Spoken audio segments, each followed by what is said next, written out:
I haven't got time to mark this motherfucker.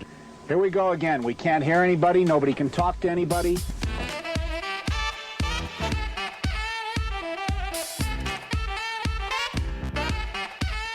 You guessed it, Pressure Points with your two favorite hosts. I'm D. This is Pineapple Juice, AJ. We're coming at you with Season 6, Episode 32, Madman and the Midnight Massacre. AJ is going to be proving that the state of Utah is the best. For additional content, find us on Patreon, Instagram, and pointsopressure.com. Let's get to it, baby.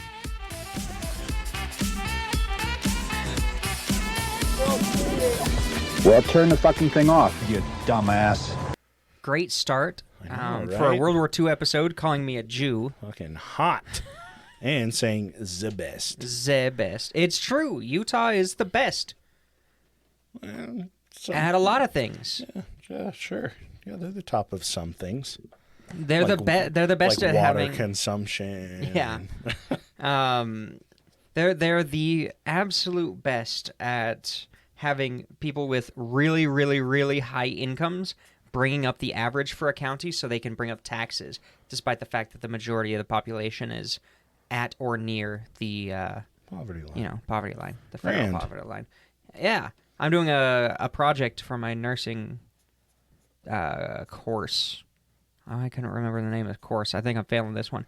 About inequalities and inequities within community health in this county. It's fantastic. Oh, yeah.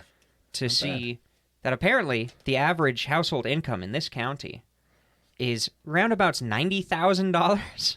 Yeah, allegedly. Yeah, allegedly.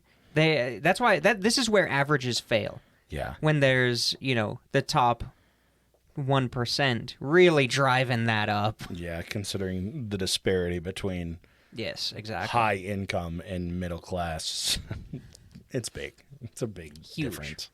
But that's not what we're talking about today. How's your week? It was good.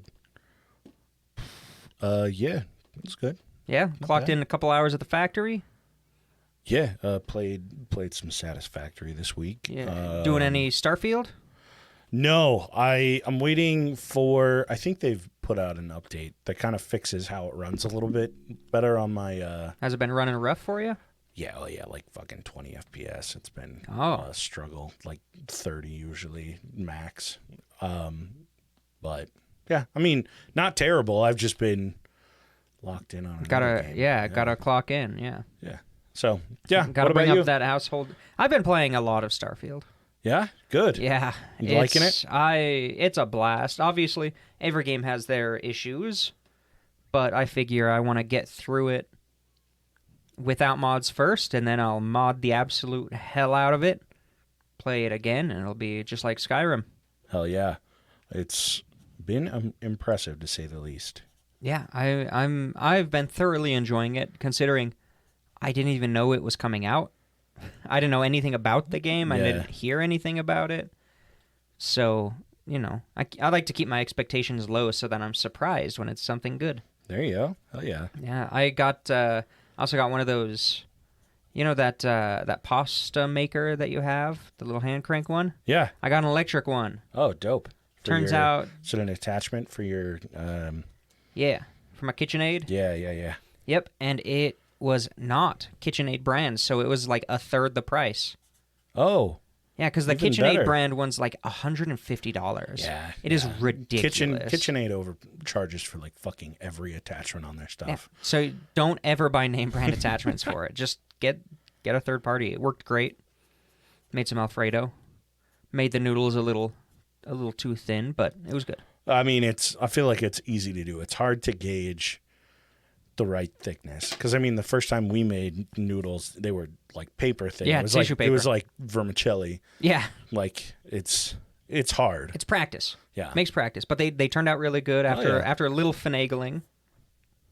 Stole a Babish recipe, of course. Always. So if you ever want to use it, it's up there. Easy peasy. I may take you up on that. Yeah, it's so. I followed like the basic binging with Babish Alfredo recipe and the pasta recipe. It was so good. Hell yeah. I didn't feel like having like I'm carrying a stone around in my stomach afterwards, like I normally do. Like it wasn't as heavy. Yeah. It was really good. Good. Yeah. So 'Cause it was that's thin. Yeah. Yeah. Had to be. Yeah. The dairy came back, but Yeah. that's I'll always get whatever. you. But Sure. yeah, it Good. wasn't too bad. yeah. I did so much homework today. My brain is fried, Jesus. so that's why I'm kind of all over the place. But Yeah, no sweat, dude. I was ready to get my homework done. That's fair. It's fun. It's not bad. So we're gonna get started here. Hell yeah. I'm gonna bring you back. I'm gonna be the newsreel. I was gonna play a newsreel, decided not to. Didn't have the information that I wanted. So summer 1945. Fantastic time period if you're an American who is not a soldier. Oh, okay, yeah.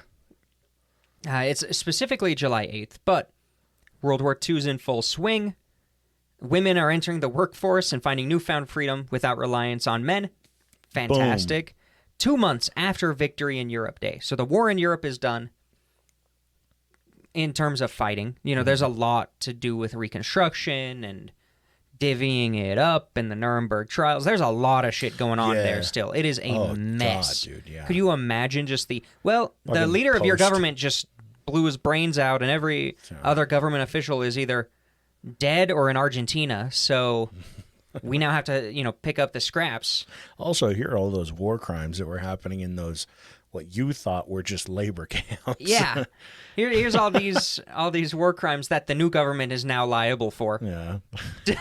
Yeah. God. So it's a mess over there. Hey, but at least you're not being bombed anymore, right? Yeah, no more daytime raids on Berlin. So Hiroshima would be bombed in 1 month. 1 month away. I think it's like because it's July. Mm-hmm. Yeah. It So was like August 6th. Yeah. Was when Hiroshima was bombed. So, you're right in that sweet spot where it's war's not over, so industry is still good and the economy is great. As long as you're not a Marine in the Pacific, everything's doing all right. About to be over. Yeah, that's if you're an sure. American soldier in Italy or parts of Germany, dude, you're living life. The things they'll do for a cigarette, that's horrible. Despite the war in Europe being over, because of all that confusion in this process, it takes a ton of time to release all the POWs that were being held in America and vice versa. All the American POWs and I assume other European POWs in Germany or in other occupied areas. And it's actually very interesting. They didn't release German and Italian POWs as early as they could have, because they were relying on the POWs to be farmhands, essentially. Yeah. Because all the men are, or a ton of the men are, across still fighting or doing other, still involved in the war. So they're no farmhands. God. So they kept them way longer than they needed to just to bring in a harvest, Jesus. an extra harvest or two. So Utah, interestingly enough, is a hotspot for POW camps. Kind of makes sense. We have a surprisingly large military presence in this state still to this day. You got Hill Air Force Base, you got Dugway Dugway Proving Ground, you have Fort Douglas, you have all sorts of shit, and a whole bunch of like biochemical warfare plans, and the NSA. The NSA is here too. That's great. Oh, I didn't know that. Oh yeah, I think they're in Salt Lake. Oh wait, I vaguely know that. Yeah, I think we've talked about they've it. wiped it from my brain a couple times. So. Oh yeah, every time it gets better. Yeah, every time I remember, I shortly after forget. Weird how that happens. So in Utah, there were 15,000 Italian and German POWs. Jesus, really? Yeah, I didn't know that those. many. Damn. They had camps all over the place, like little POW camps, where most of them were kept in like Fort Douglas or out in the desert, away from civilization centers and cities and stuff like that. But when that harvest time came around, a lot of times they would be in temporary camps to work with local townsfolk. Huh. So it kind of just depended if you were an asshole or not. So specifically, we're going to be talking about Camp Salina. It's in Salina, Utah, which there'll probably be a map on our Instagram at some point this week of how the town was set up. But it's basically main road, 2 crossroads, and a POW camp right at the end of the main road. Jesus. Is this like central, southern Utah? Yeah.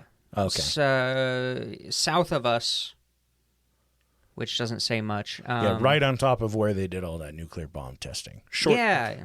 During this time. During this time period. Yeah. They were south central. Oh, okay. Probably. A little closer to central. But like shitty desert area. Pretty bad. Pretty Okay, rough. yeah. But still along the main thoroughfare that all Oh, civilization in the state is in. Yeah. Along the I-15. So this was a temporary overflow camp from Fort Douglas, and it was completely full of prisoners from the Africa Corps. So these guys had been here for years at this point. Shit. The Africa campaign, that was pretty early in the war when that ended. Damn. So it was about 250 prisoners in this camp. It was a super simple camp. Basically, they started to, fill up and more POWs were coming. There was already a camp at this location. There was a Civilian Conservation Corps camp, which I'll talk about. But they basically figured, the town said, "Hey, we need some farmers." And the military were like, "Okay, we'll send down and convert this camp." So the Civilian Conservation Corps, we've talked about before. It's that work relief program that was part of the New Deal during like the Great Depression I think it was into the 40s. Okay. And they focus on conservation of natural resources, setting up like national parks and trails. Like the trail that we hiked on was set up by the Civilian Conservation Corps. Okay, yeah. You talked a lot about that while we were hiking, and I was like, I know the tiniest amount about it, but not nearly enough to like be like, oh yeah, absolutely, this is this. Yeah, cool. No, it's pretty cool. I'm a fan of the Civilian Conservation Corps. Give a bunch of young men physical jobs about conserving our natural resources. That's great. That's fantastic, especially when they couldn't get jobs otherwise. Yeah. So break it down a little bit more. Like exactly, do you talk about exactly what that whole process was, like what they were doing exactly? Like the Civilian Conservation Corps? Yeah. Do you have notes on all that? No. I mean, talk about it. No, that's what they did. Like the National Park Service, Yellowstone was the first national park because of the New Deal and because of the Civilian Conservation Corps. But really, it just went around either establishing trails or developing trails, and they did a lot of building and figuring out like where our current national parks are. Pretty much like, okay, this is a beautiful location because of this, and this. Let's set it up. Let's put in roads so that people can access it. Like actual hiking trails in than a conservation-minded sense. So stick to these established trails because it's the easiest route, and then you're more likely to conserve, and you're not going to go up to one of those places, one of those big tall rocks in Zions and push it over. Yeah. It's like it set up that whole thing, and I'm sure they did plenty of other stuff. That's just my experience with them. One of the biggest things they did that stood out to you. Yeah. Okay. Yeah. I learned about them in the Boy Scouts. Oh, shit. So it was a camp for the Civilian Conservation Corps, and then it was converted into this POW camp, where it's basically, the wooden platforms with tents on top. There were 43 tents. There was an officer's quarter. There were 3 guard towers and just a fence around it, one of those tall barbed wire lined fences. Yeah. And there was probably a barracks. There should have. I would assume it's so. It's not mentioned in many sources, but there's definitely a barracks there. Yeah. Because it was rebuilt. There's a museum there now, which is super cool. I want to go there. So, as I was saying, the POWs were used to bring in local harvests all the time, especially sugar beets. We produce a lot of sugar beets here and up in Idaho, at least at the time period. And, I mean, we went to that sugar beet mill, that abandoned one in Idaho. Yeah. That was just over the border too. So that's, I mean, a lot of these harvests by these POWs would end up at that mill, which is pretty cool. Interesting. I didn't know that. Yeah, that's super cool. But they were trusted pretty much. Like a lot of these POWs were just, the war's over. I just want to get home. Oh my God, I'm sure. Like, before they didn't have anything to really fight against. Like a lot of times once you're a POW, you're not still trying to do this like what's it called? Like The Great Escape, the movie with what's his name? Steve McQueen. Yeah. Yeah, a lot of time that didn't really happen very much. Oh. That usually happened to American POWs. I see. They were kind of told, be scummy, be scumbags, and slow it down. A lot of times, if you're in Utah, there's no way you're going to escape, then get through the desert, and survive, and get to a shore, a coast somewhere in a land that you're not from. Like in 1945, there are 4 major towns you can go to: Ogden, Salt Lake, Provo, St. George. Yep. 3 of them are right next to each other, and if you're in like central to southern Utah, you are a long fucking way from St. George and Provo. So a lot of people were just, they're released in the morning to go work in the farms. They come back at night, go to sleep, eat dinner, go to sleep. And they would mingle with the townsfolk a lot. Like I found one story. It was a firsthand experience of just this farmer dude in town buying something with his daughter, and one of the POWs, one of the German POWs, an older guy, picked up the daughter, and he was like, what's going on? And he's like, put my daughter down. What are you doing? And he's just bawling, and he can't speak English, and he just takes out a picture of his daughter, and he's like, I just, who knows what he was saying, but it was just like he's been away from his daughter for so long. He just wanted some kind of something, some connection with her still. Yeah, miss his kid. Yeah. Damn. Crazy stuff. Interestingly enough, dude's like, what the fuck are you doing with my kid? Yeah, and he's just crying. Yeah. I want to have compassion, but what the fuck? Yeah. So, interestingly enough, this is the brief aside.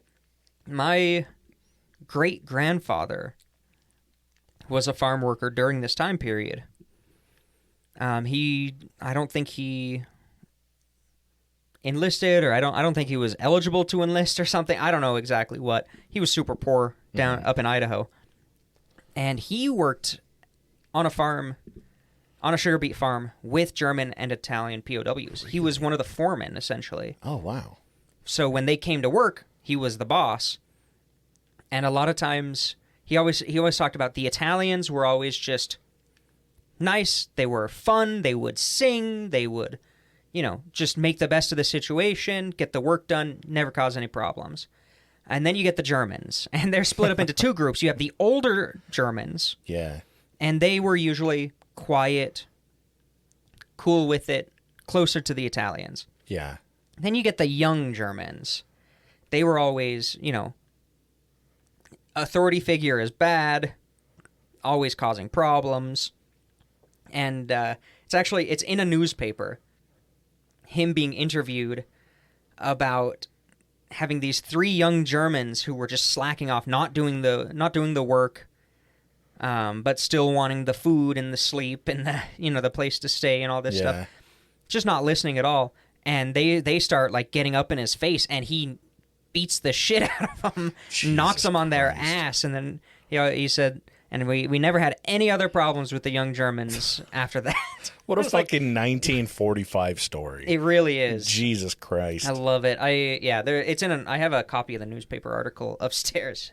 But I mean, that was it. Not to defend a German around this time whatsoever, but of course. I feel like that personality, like that reason they're such like that, a common personality, especially the younger ones, like they grew up with propaganda. They grew up everywhere. with all of that propaganda, saying that they're better than everybody else, and that everybody else is lesser. And even like a fucking 25-year-old POW, like likely has no memory of what Germany was like prior to. And if they do, they're trying to forget it because it was bad. Yeah. So that's exactly it. It was a super common personality because they were hand-fed growing up that they were the best of the best. God, imagine. So of course it makes them have that. Imagine being a budding youth in post-World War I Germany and pre-World War II. Fuck that. You would be you would think you were the hottest shit That is around. Yeah, that's a lot of baggage. Yeah. It's crazy. So, yeah, it was pretty common. A lot of the POW camps were just, all right, end of the war, everybody's gone, tear it down, and there's nothing left. In recent years, like the last 20 years, they've been putting up more signs where they can identify where POW camps were, and people have been trying to figure out the history. Yeah. So, like, I didn't even know that there was a POW camp in the town that my great-grandfather lived in. I have heard about the ones that were in Idaho. I know that there are a handful. Yeah, but we've talked about them before. I didn't know about the German and Italian one, like you said. Like, yeah. I know about, like, there's another one that's up there, but I don't remember very much about it. Yeah, it's super cool. I want to go to a couple of these because there's a little bit of stuff left. But back to the story. So, the military is run extremely well. Genius level IQs, obviously, to kind of run everything, make everything work. So what do you do when you get a soldier with behavioral problems that would potentially put them or another person in danger if they were fighting on the front lines? Where would you put that soldier? I mean, me personally, I would, and I know that this isn't the answer you're looking for, but I would find your grandpa and I'd have him beat the shit out of them. No, pretty much. I agree. No, I feel like the correct response is work out like a POW exchange. You would think. No, I mean an American soldier. Oh, okay. A U.S. soldier. Yeah. I mean, I would imagine that their response is, "Oh, we'll just put them in their barracks. Like, we'll just put them in there." Like, I don't know. Like, the go-to at this time period was, let's go make them guards of POW camps. Oh, Jesus Christ. Genius move right there. Let's put this guy who doesn't like authority figures into a position of authority over POWs. This is a fucking Stanford prison experiment all over. It really kind of starts to feel like that. God damn. So in enters Private Clarence V. Bertucci. Bertucci? Okay. Bertucci? Yeah. I'm going to call him Clarence. Okay. Good old Clarence was born in Nolens in 1921. I was going to say, is Clarence Italian or is he American? He was born in New Orleans. He dropped out in the 6th grade, joined the Army at 18 in 1940, ended up having 5 years of service up to this point, with 1 tour in England on an artillery crew. Didn't see combat because he was deployed to England. Yeah. And he blew up tanks. Yeah, he blew up them. inflatable tanks. He's not smart enough to. I'm sure he's not smart enough to keep that a secret. He was in the U.S. Army, not the Air Force. Yeah. Okay. Yeah. US He Army. Definitely wasn't smart enough to keep anything else up. In fact, it was determined that he was incapable of being promoted after 5 years. Oh shit! Most people aren't privates for 5 years. And he had a discipline problem. God. So he's perfect. 23-year-old gets assigned guard duty at Camp Salina. Oh, grand. And he's angry. Well, yeah. He felt cheated. He's like, I didn't get to kill any Germans. That's literally what he said. Yeah. Oh, my. Yeah. What? Yeah. He's like, I didn't get to kill any Germans. This is bullshit. Exactly. That's the energy. And I was reading some of his quotes, and it's like, what the fuck is wrong with this guy? It's such a weird fucking... Like, I mean, I can see why... Well, I don't understand it, but I can see why some Americans that joined the war were like, I'm joining this to kill Germans.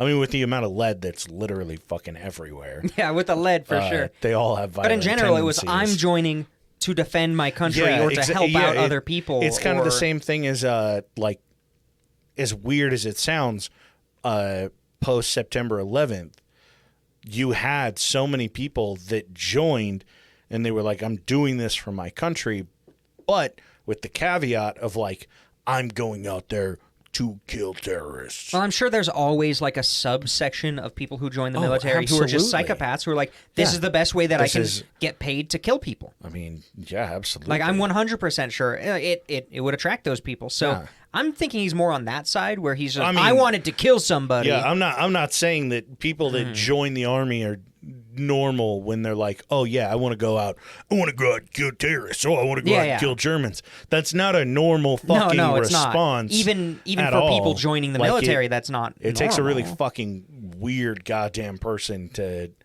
see enlisting as like, that's why you're doing it. Yeah. So he gets his assignment, and he says, "Someday I will get my Germans. I will get my turn." That's a direct quote. Yeah, so they're like, okay, cool, we'll put him over a bunch of some POW Germans. Oh Yeah. my God. Great guy to have. Jesus Christ. So July 7th, 1945, comes around, and Clarence goes out drinking. He's on the night shift, so he's starting good. early. Oh, he has a okay. couple beers.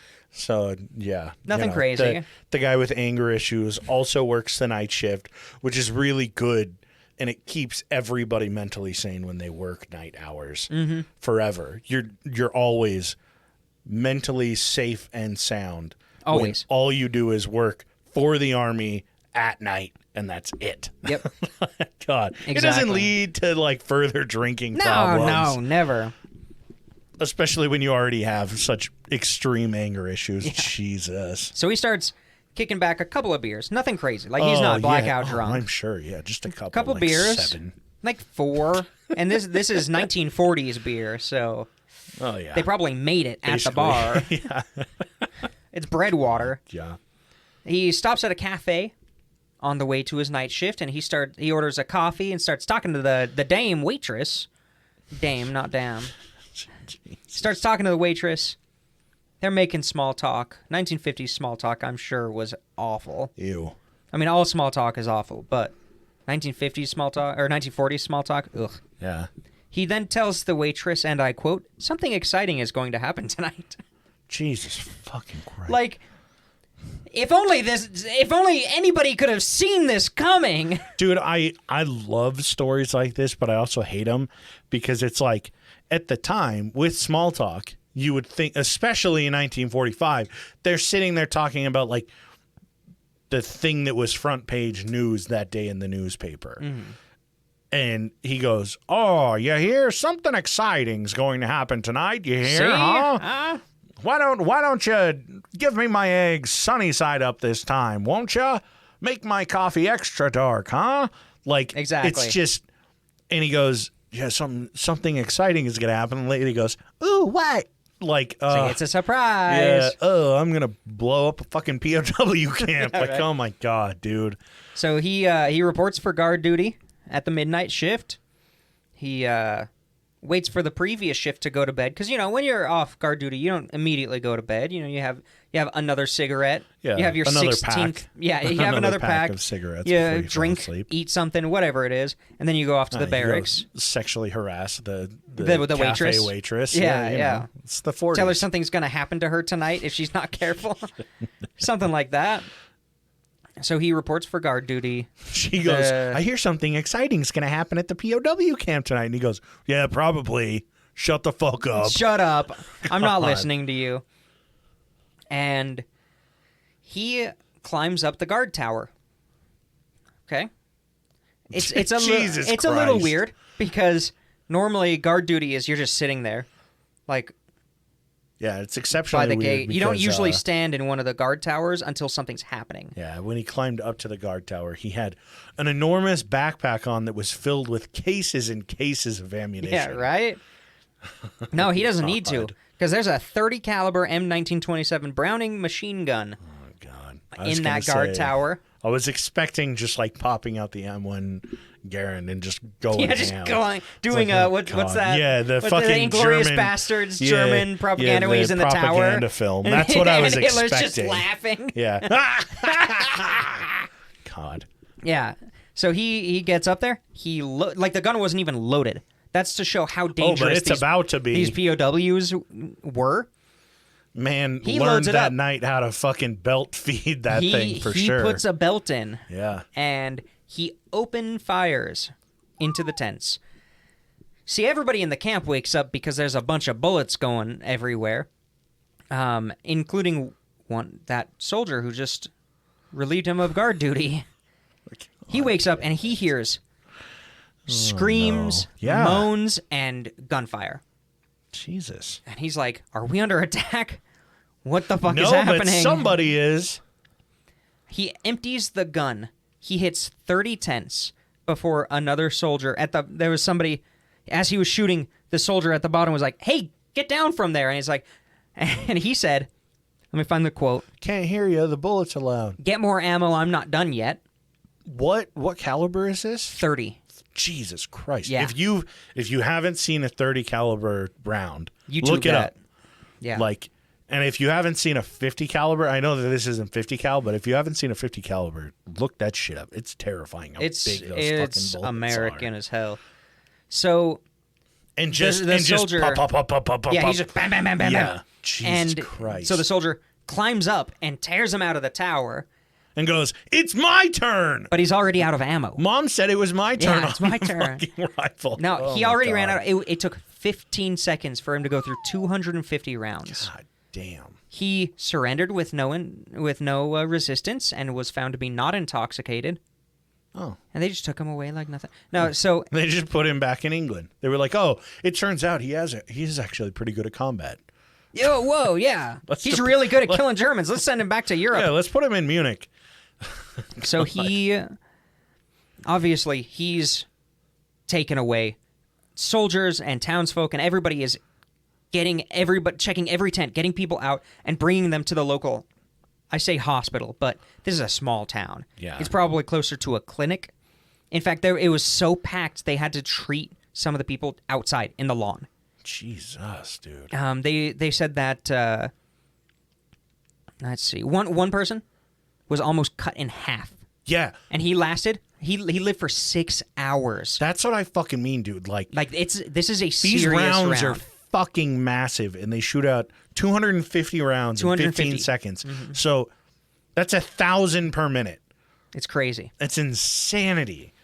And a lot of the soldiers remembered that, like, there was blood flowing out of the front door God, of the dude, I'm hospital. sure. People were running around, freaking out, doing everything they could to do anything because God damn. you're a small town and suddenly you have 30 people Yeah. who are messed up in an instant. Yeah, like, and it's not even just messed up. Like these they are have, severe. They have clinically, like, borderline, like, they have gauges yeah, they're in their dead. body. They're moments away from bleeding to death. Basically every single Holy person needs shit. surgery or they will die.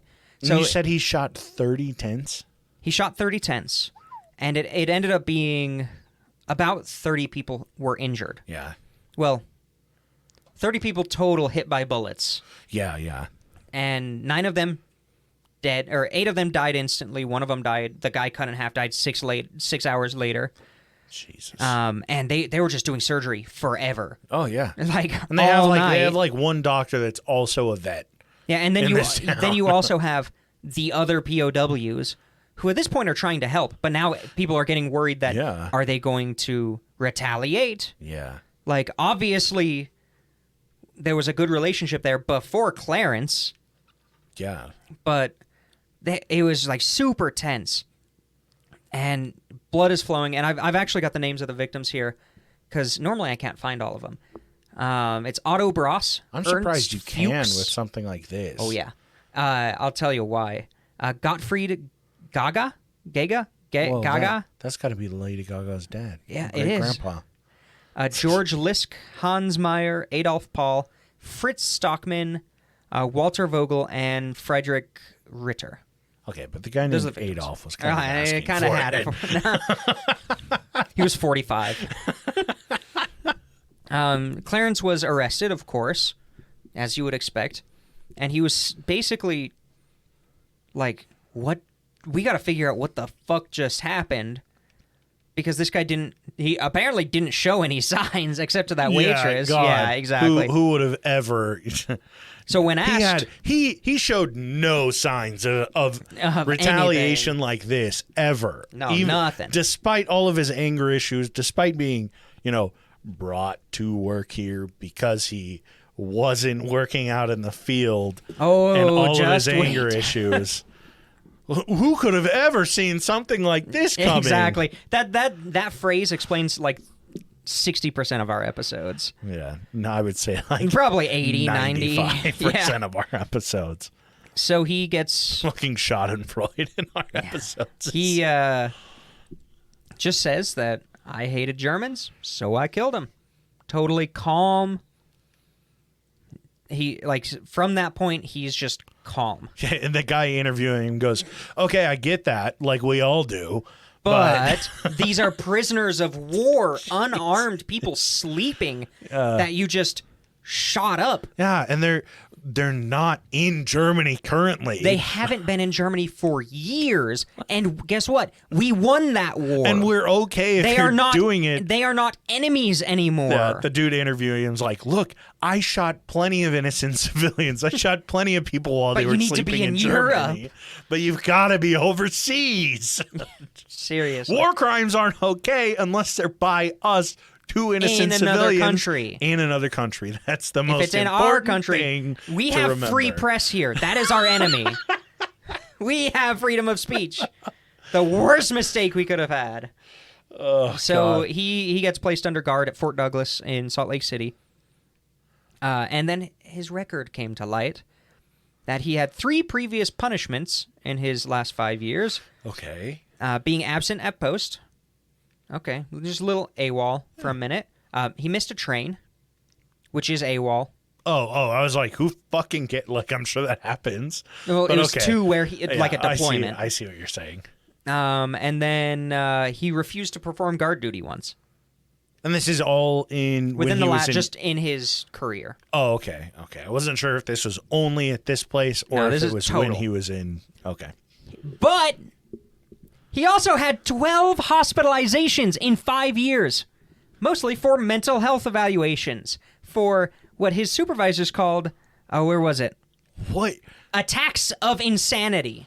So 12 times. What the fuck? So these aren't listed as like disciplinary action. It's just like, oh yeah, you know, he was evaluated by a doctor. He wasn't feeling like sicknesses, and it's just like yeah, like listed as clinically insane. Listed as clinically insane. It's because he didn't actually do anything when he was insane. He was just insane. He just had a mental break. 12, or something. Yeah, 12 times in 5 years. 5-year deployment.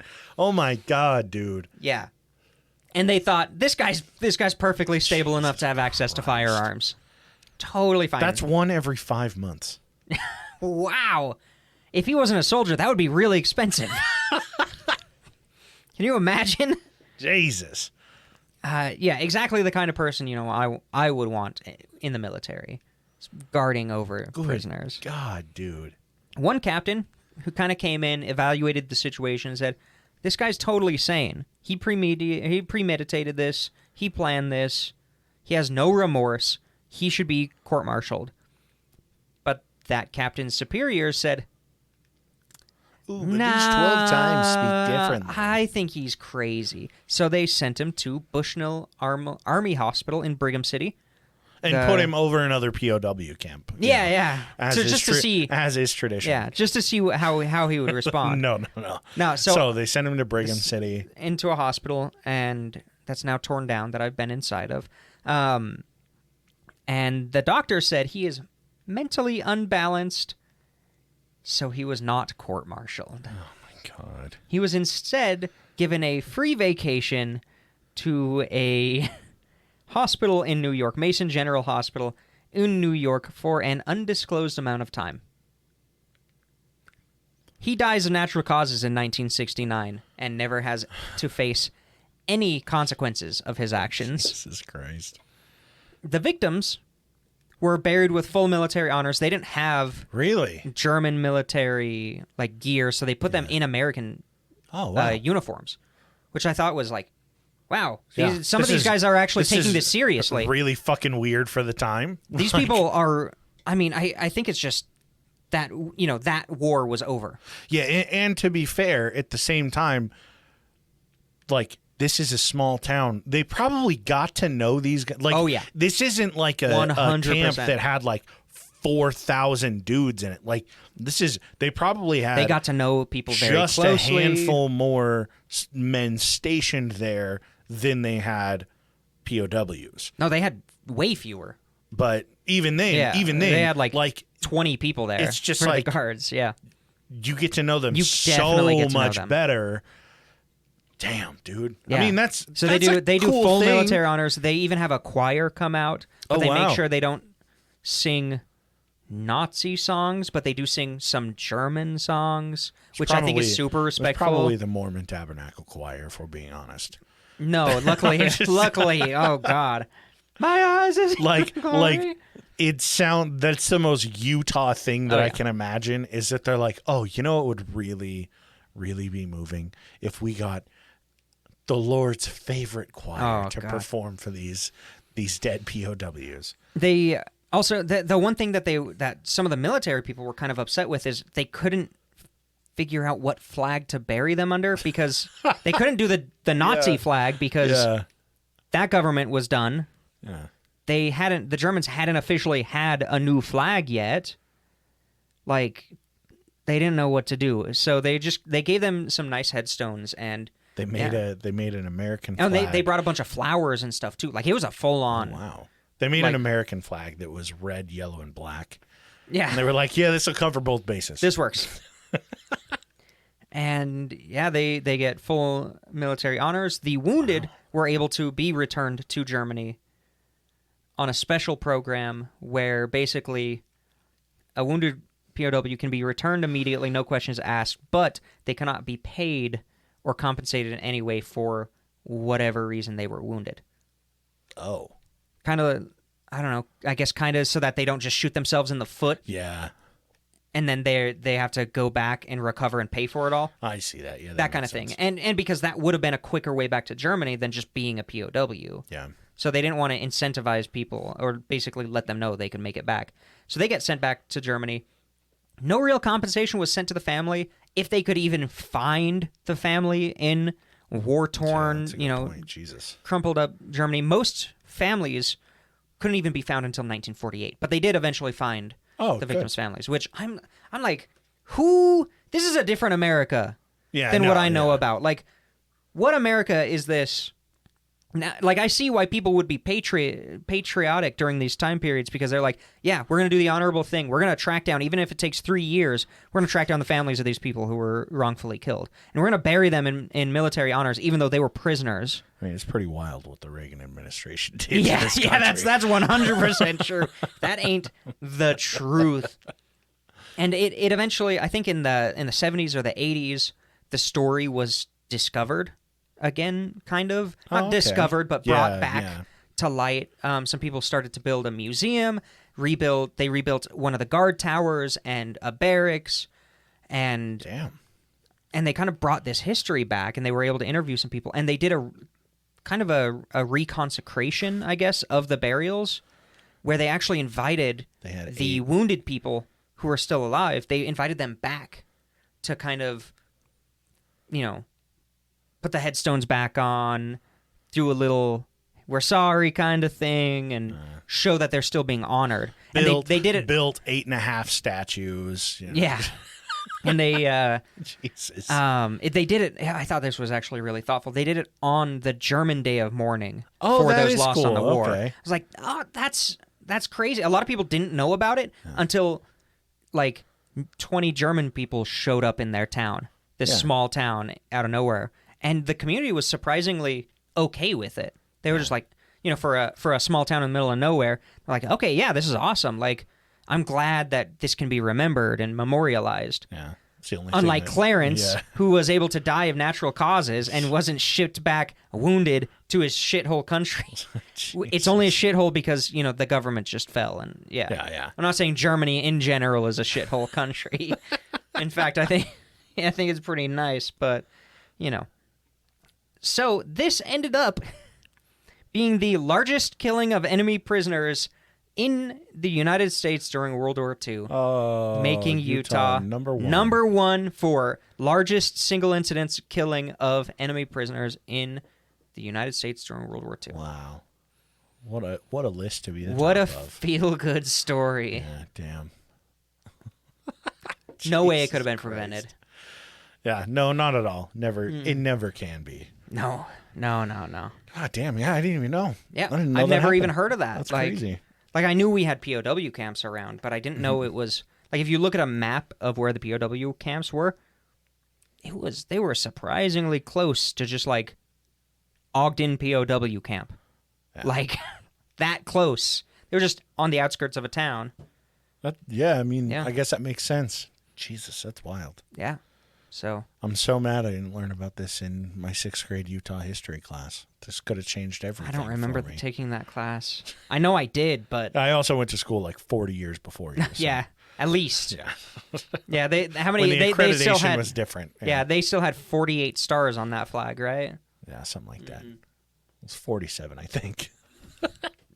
Yeah, California hadn't quite made it. Yeah, not Or quite. Texas or something, I don't know. We still called it a territory when I was in elementary school. Yeah, it was a territory. I